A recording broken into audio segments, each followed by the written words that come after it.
তুমি কি ভাবছো আমি কষ্ট পাচ্ছি? এই যে তুমি ফোন করো না, মেসেজ করো না, তুমি কি ভাবছো আমি তোমার জন্য অপেক্ষা করে বসে থাকি? একদমই না। এই যে তুমি প্রতিদিন সকালে অনলাইনে থাকো, কি ভাবছো আমি লক্ষ্য করি? একদমই না। এই তো ফেসবুক খুলে দেখলাম তুমি 5 মিনিট আগে অনলাইনে ছিলে।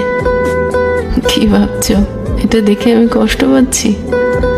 আমার বুকের ভেতরটা দুমড়ে মুচড়ে উঠল। একদমই না।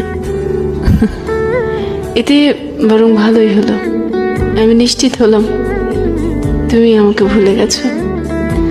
আমিও আর আশা করব না তুমি কোনোদিন ফিরে আসবে বলে। না, আমাদের বিচ্ছেদ হয়নি, যোগাযোগ বন্ধ হয়ে গেছে মাত্র। তুমি আমাকে কোথাও থেকে ব্লক করোনি, তুমি আমার থেকে মুক্তি চেয়েছিলে, সেটা আমাকে বলতে পারোনি। হঠাৎ তুমি যোগাযোগ বন্ধ করে দিলে।